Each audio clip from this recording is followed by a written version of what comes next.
it is a tragic story this morning that we woke up to. The news that a foreign national was killed, allegedly, at the hands of a mob which invaded the home and they were asking for passports. Let's try and continue now and talk to ActionSA leader Herman Mashaba, who has been tweeting on the back of the attacks that are going on in Diepsloot. Mr. Mashaba, thank you for your time.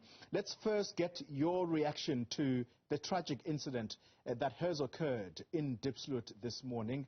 One person has been killed, leaving behind a family of three, should I say 4 children, in fact. 4 children, including the partner he leaves behind. Well, thank you very much, Dolly. Very unfortunate situation where, this whole lawlessness in our country is going to lead to the loss of life.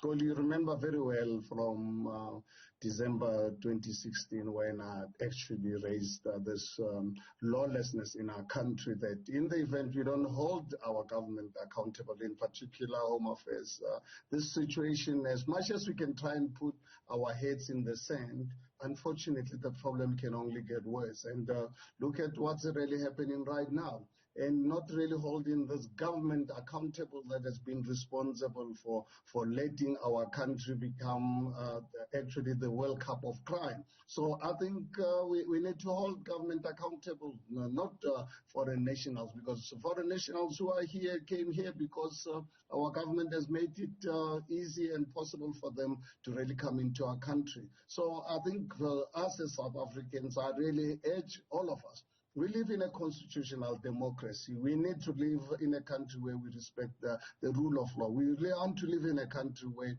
our borders and South Africa is treated as a sovereign country, that people of the world, because South Africa was built at the back of migrants, let us encourage people of the world to come to South Africa, but they must come here legally, and when they are here, they must respect our laws. And obviously, what we then need to do as South Africans, if our government that we put into power does then fail us, let us remove them and put in a government that we can hold accountable. So people should really stop this whole situation thinking that they owe some debt to any government. You elect a government that you can hold accountable. And unfortunately, our government over the last 28 years has dismally failed us. And in the process, being actually responsible for this lawlessness that has happened, the corruption in Home Affairs. I listened to the Minister of Home Affairs last night. If you listen to the question of lawlessness in our country, in Home Affairs, and the fraud and corruption happening there, it's actually quite unfortunate. And unfortunately, it's going to lead to the frustration of South Africans, which will lead to unfortunate loss of life. And we've got to do everything possible. All of us as South Africans, let us hold government accountable. Let us not be silenced to discuss these matters. But at the end of the day, let us direct our anger where it belongs, which belongs to the ANC government. Mr. Mashaba,